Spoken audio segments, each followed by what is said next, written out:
wabarakatuh.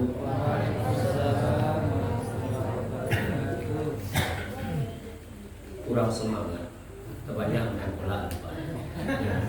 Assalamualaikum warahmatullahi wabarakatuh. Waalaikumsalam warahmatullahi wabarakatuh. Alhamdulillahirabbil alamin. Alhamdulillahilladzi ballaghana Ramadan wa nazzala fihi al-Qur'an lin-nasi hudan wa furqan wa fadha alaina fihi rahmah wa ghufran. Asyhadu an la ilaha illallah wa huwa rabbur raihan wa asyhadu anna Muhammadan abduhu wa rasulul aman. Amma ba'd. Allahumma salli wa sallim wa barik ala sayyidina Muhammad wa ala alihi wa sahbihi wa man tabi'ahu bi ihsanin ila yaumiddin. Bersyukur kita kepada Allah Subhanahu wa taala yang mana pada malam hari ini, malam keberapa ini Bapak Ibu? 6. Kalau yang mengikuti MU itu malam ke-6. MU bukan Manchester United Pak ya. Tapi MU kok Muhammadiyah. Malam ke-6. Kalau mengikut pemerintah malam ke-5. Alhamdulillah kita masih diberikan oleh Allah di malam hari ini nikmatnya dan rahmatnya, sehingga kita masih dipertemukan di bulan suci Ramadan ini, bulan yang penuh akan rahmatnya, bulan akan penuh limpahan pahala, bulan yang penuh akan ampunan yang diberikan oleh Allah Subhanahu wa taala. Kemudian salawat beserta salam kita sampaikan buat baginda Nabi Muhammad sallallahu alaihi wasallam dengan mengucapkan Allahumma salli ala sayyidina Muhammad wa ala ali sayyidina Muhammad. Bapak-bapak, ibu-ibu, kaum muslimin sidang jemaah tarawih yang dirahmati oleh Allah Subhanahu wa taala. Di malam hari ini insyaallah dipertemukan kita kembali di bulan Ramadan. Kami akan membahas mengenai sebuah hadis. Hadis ini mungkin sudah masyhur, akan tetapi bagi yang belum tahu ikut sebagai penyemangat, bagi yang sudah tahu ikut sebagai penyemangat kembali. Yang mana hadis ini kalau kita teliti lebih dalam, ini hadisnya termasuk riwayat yang lemah, atau bisa dibilang hadis yang dhaif. Berarti boleh Ustaz buat macam hadis yang dhaif? Itu pertanyaan itu. Boleh asalkan hadis dhaif itu yang nak pegang itu membahas mengenai akidah, ketauhidan, itu nak boleh lah. Atau membahas mengenai halal dan haram, itu nak boleh lah. Yang boleh tu yang boleh tu yang membahas di dalamnya itu mengenai fadail amal. Apa itu keutamaan amalan-amalan. Akan tetapi nanti di sana itu perlu pula syaratnya. Amalan tersebut apakah didukung oleh hadis yang lain atau Al-Quran? Kalau ada pendukungnya maka boleh kita mengamalkan hadis tersebut. Hadis ini mungkin sudah masyhur Bapak dan Ibu dengarkan. Yang mana hadis ini berbunyi al-jannatu mushtaqatun ila arba'ah. Sudah tahu artinya? Al-jannatu mushtaqatun ila arba'ah. Surga itu rindu terhadap 4 golongan. Kalau ditanya ke masing-masing awak, nio masuk surga, pasti nio. Nio nak masuk surga, pasti nio. Begitu pula surga. Surga itu pengen yang masuk ke dalam itu orang-orang pilihan saja. Termasuk di Sikogo, surga pun rindu terhadap 4 golongan saja. Siapa golongannya itu? Yang pertama, disebutkan nama hadis tersebut ialah talil Quran, yaitu orang yang senang membaca Al-Quran. Yang kedua, hafizil lisan, yaitu orang yang suka menjaga lisannya. Dan yang ketiga ialah mut'imil ji'an, orang yang dermawan yang suka memberi makanan kepada orang yang membutuhkan. Dan yang terakhir yaitu orang yang shaim fi syahri Ramadan, yaitu orang yang berpuasa di bulan suci Ramadan. 4 golongan inilah yang dirindukan oleh surga. Kita bahas satu persatu. Yang pertama tadi dikatakan dalam hadis tadi talil Quran, yaitu orang yang suka membaca Al-Quran. Mungkin kita sudah tahu banyak hadis-hadis yang mengatakan fadilah untuk membaca Al-Quran. Man qara'a harfan min kitabillahi falahu 10 hasanat. Barang siapa yang membaca Al-Quran itu, maka ia akan mendapatkan 10 kebaikan. Dalam hadis, lalu disambung oleh Rasulullah, walam akul alif lam mim harfan. Tidaklah aku katakan alif lam mim itu satu huruf, tetapi apa? Alif satu huruf, lam satu huruf, dan mim satu huruf. Maka ketika kita membaca alif lam mim 3 dikali 10 sama dengan berapa? 30. Nah, berarti 30 kebaikan yang akan didapati kalau membaca alif lam mim. Apakah sampai sana saja? Tidak. Kalau sudah terbiasa kita membaca Al-Quran, apa bukti terbiasa itu? Nyo nak bisa lapeh dari Al-Quran. Kama-kama takanan untuk membaca Al-Quran. Bahkan setiap orang itu yang menargetkan sehari itu nyo baca Quran sampai berapa? Itu kalau orang yang terbiasa membaca Al-Quran. Kalau sudah terbiasa kita membaca Al-Quran, naik level kita lagi. Level itu pahami lagi membaca Al-Quran tadi, pahami, resapi, tadabburi, talaah. Jadi perlu dipelajari Al-Quran. Alangkah baiknya nanti kalau sudah paham kita ajarkan kembali. Makanya dikatakan khairukum man ta'allama al-Quran wa 'allamahu. Sebaik-baik manusia itu ialah yang belajar Al-Quran, yang memahami Al-Quran, yang mentadabburi Al-Quran, dan yang mengajarkannya kembali. Jadi kalau sudah terbiasa kita baca Al-Quran, baru setelah itu naik level kita pahami Al-Quran setelah itu. Maka ketika kita paham mengenai Al-Quran, barulah sampai tujuan Al-Quran ini diturunkan. Apa tujuan Al-Quran ini diturunkan? Syahrul Ramadan allazi unzila fihil Quran hudan, sebagai petunjuk bagi hidup kita, wa bayyinatin minal huda, sebagai penjelas yang perlu dijelaskan, yang sama-sama dijelaskan oleh Al-Quran, wal furqan, sebagai pembeda antara yang hak dan yang batil, sebagai pembeda antara yang betul dan yang salah. Itu tujuan Al-Quran diturunkan. Ketika sudah sampai kita ke sana, sudah kita jadikan Al-Quran itu sebagai pedoman hidup kita, sebagai petunjuk dalam hidup kita, maka benarlah kata Rasulullah. Apa kata Rasulullah? Taraktu fikum amrayn. Aku telah meninggalkan 2 perkara. Lan tadillu ma tamassaktum bihima. Tidaklah kalian tersesat apabila kalian memegang teguh terhadap 2 ini. Apa itu? Kitaballahi wa sunnah. Jadi kalau sudah memegang Al-Quran dan sunnahnya Rasul, maka tidak akan tersesat. Siapa yang bilang itu? Rasulullah yang mengatakan hal tersebut. Apalagi sekarang Bapak dan Ibu-ibu, kita berada di bulan suci Ramadan.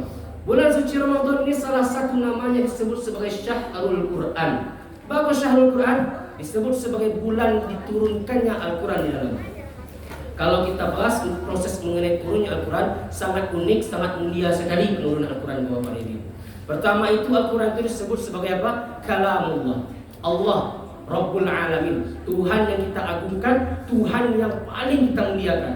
Setelah itu bagaimana? Al-Quran itu diturunkan kepada orang yang paling mulia. Siapa itu? Rasulullah SAW, Nabi Muhammad SAW. Sampai sana saja tidak. Yang membawa Al-Quran itu sampai kepada Rasulullah yaitu malaikat yang paling mulia juga. Nazala bihi Ruhul Amin. Telah turun yaitu siapa? Ruhul Amin. Siapa itu? Malaikat Jibril alaihissalam. Setelah itu, setelah ada tempat tujuannya, setelah ada membawa Al-Quran siapa? Waktunya lagi. Dari 12 bulan dalam 1 tahun, ada 1 bulan yang paling mulia, yaitu bulan suci Ramadan ini. Inna anzalnahu fi lailatul qadar. Sesungguhnya telah kami turunkan Al-Quran itu di malam Lailatul Qadar. Apa itu? Bulan Ramadan ini. Inna anzalnahu fi lailatin mubarak. Sesungguhnya telah kami turunkan Al-Quran itu di malam yang penuh berkah ini. Maka kalau pengen kita menjadi seorang yang mulia, bacalah Al-Quran yang mulia ini. Apalagi di bulan suci Ramadan. Tetapi adonan mengeluh. Keluhan itu, Pak Ustaz, ambo ini baca Quran, tapi mencari huruf itu agak payah. Lah kita rasanya lah mungkin ke bawah kacamata untuk mencari lah payah terbata-bata mau macamnya. Dicari orang lah suasanya macam lancar, saya macam tajwid makhraj hurufnya betul semuanya. Sana mencarinya. Tapi awak negara-negara itu tuh gengsi dan ini macam. Ada lagi itu. Itu ada psikolog. Di mana ada saya? Ada yang gitu, aduh. Bagi ceknya aku rahasia Bapak Ibu. Dalam sebuah hadis dikatakan bahwasanya alladzina yaqra'una al-Qur'an wa huwa mahirun. Ada orang yang membaca Al-Qur'an dan dia itu mahir, pandai membaca Al-Qur'an. Ma'as safarati kiramil bararah, maka mereka itu akan dibersamai oleh para malaikat yang mulia. Lalu bagaimana yang kebalikannya yang kayak tadi? Alladzi yaqra'ul Qur'an. Dia membaca Al-Qur'an, wa yata'ta'u fihi. Dia terbata-bata baca Al-Qur'an. Terbata-bata, gugup, gagap membaca Al-Qur'an. Wa huwa 'alaihi syaq. Dan dia mendapati kesulitan ketika membaca Al-Quran. Apa yang akan dia dapatkan? Lahu ajran. Ada ajrun, ada ajran. Ajrun itu apa? Ajrun itu satu balasan, satu pahala. Itu kalau orang fasih membaca Al-Quran, dia dapat pahala tadi. Tapi kalau orang yang kesulitan itu dapat dua pahala. Apa pahala itu? Pahala membaca Al-Quran, dan kedua, pahala kesungguhan dalam membaca Al-Quran. Dia jadi sulit, tapi dia sungguh-sungguh membaca Al-Quran, dapat pahala dari dia di Tuhan. Itu dua pahala yang didapatkan bagi orang yang terbata-bata ketika membaca Al-Quran. Maka tidak jadi alasan kita untuk tidak membaca Al-Quran. Kalaupun tidak pandai, baca saja terlebih dahulu. Baca saja Al-Quran, apalagi di bulan suci Ramadan. Seminimal mungkin satu kali kita menamatkan Al-Quran di bulan suci ini. Imam Asy-Syafi'i, kenal Imam Asy-Syafi'i ibu? Tak kenal tapi tahu nak. Imam Asy-Syafi'i kok nama aslinya siapa? Ada yang tahu nama aslinya? Aslinya itu nama aslinya ibu. Nama aslinya ialah Muhammad bin Idris. Jadi beliau pun menamatkan Al-Quran di bulan suci Ramadan itu sebanyak 60 kali. Kalau ganoan satu bulan Ramadan itu 30 hari, berarti berapa kali menamatkan satu hari? 60 dibagi 30, 2 kali dalam sehari itu menamatkan Al-Quran. Baca itu. Jangan sampai kayak gitu loh kan? Harusnya itu jadi motivasi. Mas Syafi'i 60, aku 70 Ustaz. Amin, alhamdulillah. Tercantum di soal itu kan? Ada seorang fulan atau fulanah menamatkan Al-Quran di bulan Ramadan 70 kali. Masya Allah. Dari Musola An-Nur, dari Perumahan Bukit Indah. Viral tadi kan? Itu dia golongan pertama yang dirindukan oleh surga, yaitu orang yang senang membaca Al-Quran. Yang kedua siapa?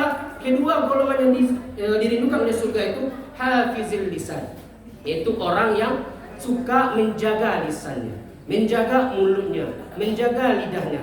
Kalau anggota tubuh aku, lidah kan termasuk anggota tubuh yang tidak bertulang. Kalau ada tulang tu letoynya, porkilipur kanan laswa. Maka saking leto itu anak keluar dari muncung tu laswa yang nan elok dia keluar, nan buru-buru laswa keluar. Itu tu. Tu kalau orang menjaga lisan, makanya pepatah Arab mengatakan salamatul insan fi hifzil lisan. Keselamatan manusia itu tergantung dari apa? Dari bisa atau tidaknya ia menjaga mulutnya. Itu kecil pepatah Arab. Maka ketika aku jaga lisan, jangan sampai nan keluar dari muncul aku ialah hal-hal nan buruk, nan menyakiti orang, nan memburu-buruan orang. Di muka orang, di buru-buruan, atau di belakang orang, mengunjang orang. Jangan sampai kayak itu. Sebagaimana kita semuanya ini sebagai seorang mukmin usulahnya kau. Yona, Bapak Ibu, mukmin atau usulahnya kau. Percaya ke Tuhan Allah. Percaya. Kecil hadis arba'in mengatakan, man kana yu'minu billahi wal yaumil akhir. Barang siapa yang beriman kepada Allah dan hari akhir, percayanya kepada Allah, percayanya kepada hari akhir, apa yang akan ia lakukan? Falyakul khairan aw liyasmut. Maka ia akan mengatakan hal-hal nan baik, hal-hal nan bagus. Kalau tidak bisa, diam. Tapi kalau diam, kau elok memahami Bapak dan Ibu. Ada orang yang diam saja, tapi banyak yang berlari. Siapa tu? Orang main catur cek, orang madiam cek. Kalau main catur dia diam itu. Madiam gitu loh. Kalau madiam itu dah jadinya madiam loh.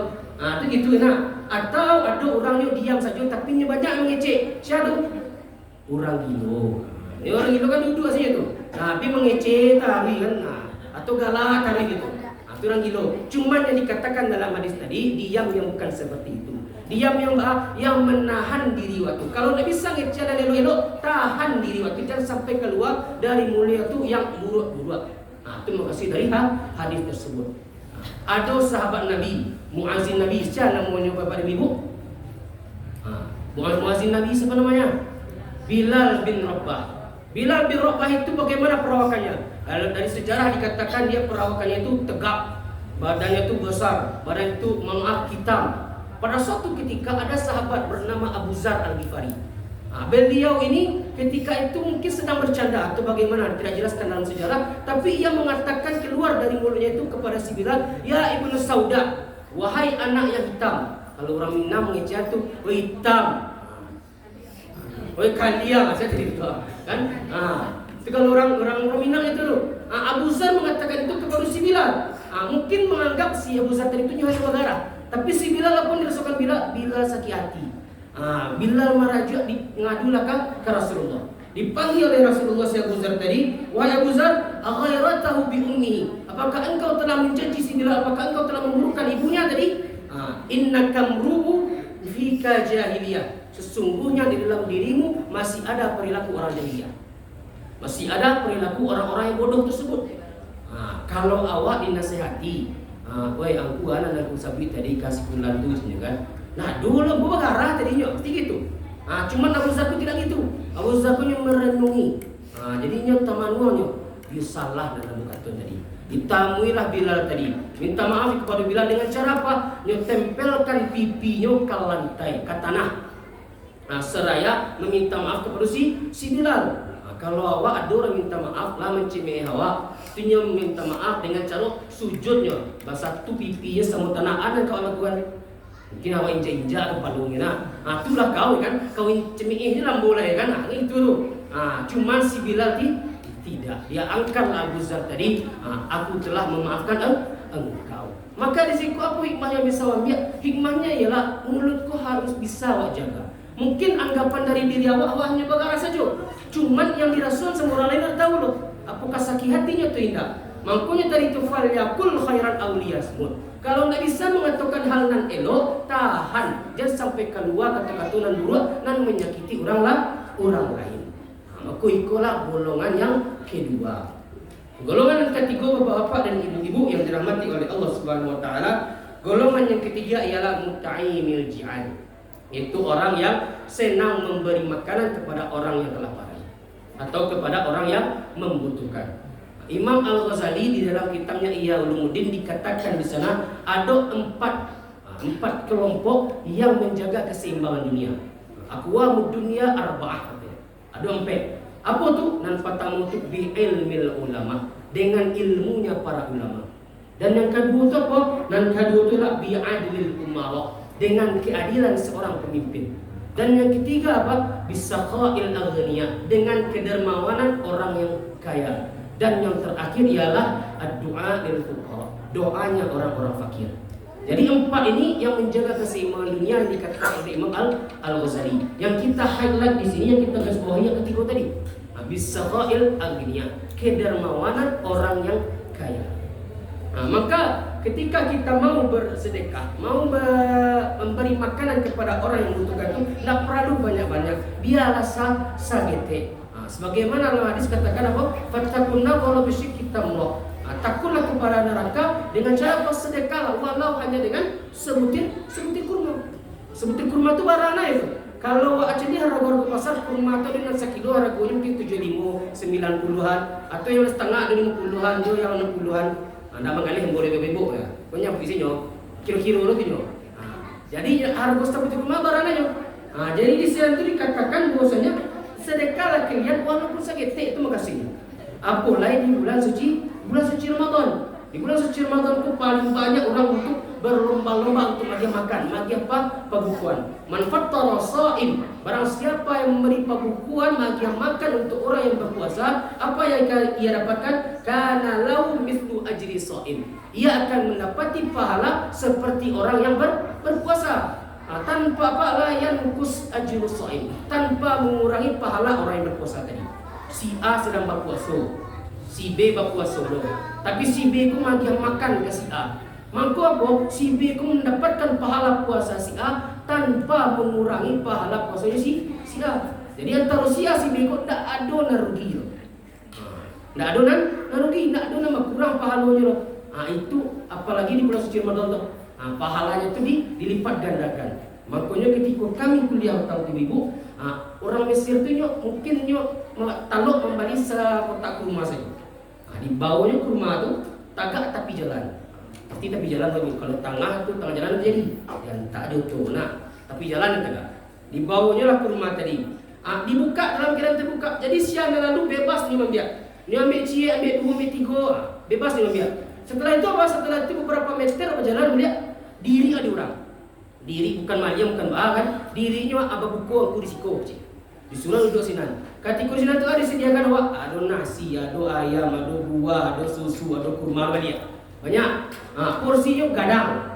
Jadi ketika itu ketika kalau Nabi itu dibungkui bawa pulang untuk makan sahur. Itu dia seorang. Maka mahasiswa di Timur Tengah tersebutnya hemat di bulan puasa. Sangat hemat sekali. Kenapa? Karena ketika bulan puasa tersebut banyak orang magian pembukuan. Sahur pun ada orang magian. Maka di sana itu berlomba-lomba untuk memberi makanan karena pahala yang akan dia dapatkan di bulan suci Ramadan. Itulah orang golongan yang ketiga. Golongan yang terakhir. Golongan yang terakhir ialah orang yang berpuasa di bulan suci Ramadan. Shaim fi syahri Ramadan. Orang yang berpuasa di bulan suci Ramadan itu untuk siapa Pak Ibu? Dipanggil oleh Allah Subhanahu wa taala dalam Al-Qur'an. Ya ayyuhallazina amanu. Wahai orang-orang yang beriman.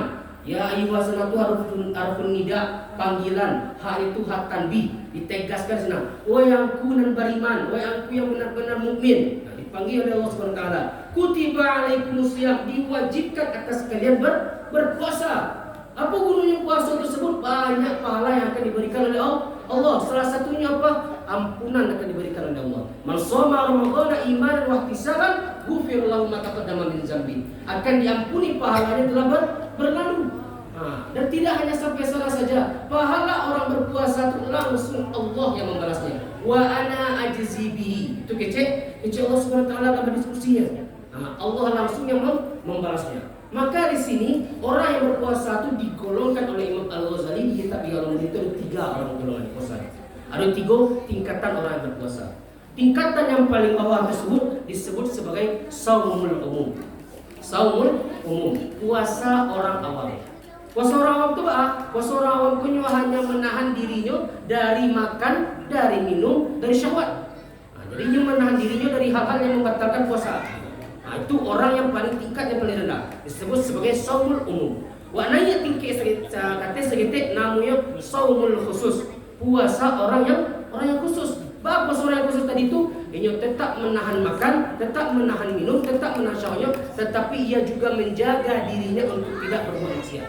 Menjaga dirinya dari hal-hal yang dapat merusak puasa, seperti mata untuk melihat hal-hal yang maksiat dihindari. Seperti tangan yang untuk berbuat kesalahan dia tidak lakukan. Ini puasa tapi malah kancang dulu. Memang tidak batalkan puasa, cuma itu dapat merusak pahala puasa. Itu tingkatan kedua. Tingkatan yang ketiga itu disebut sebagai shaum khususil khusus. Puasa orang yang paling khusus. Puasa orang paling khusus itu bagaimana? Ia juga menahan. Puasa itu menahan dari hal yang membatalkan puasa, menahan dari hal yang dapat merusak puasa tadi, dan ia juga mendekatkan dirinya kepada Allah Subhanahu wa taala. Dengan cara apa? Beribadah. Yang awalnya salat malamnya hanya beberapa rakaat, dinaikkan lagi. Yang awalnya nak pernah baca Quran di bulan Ramadan. Yang awalnya sedekah 1.000, 2.000 di bulan-bulan lain, di bulan Ramadan ini 1 juta, 2 juta di sedekah.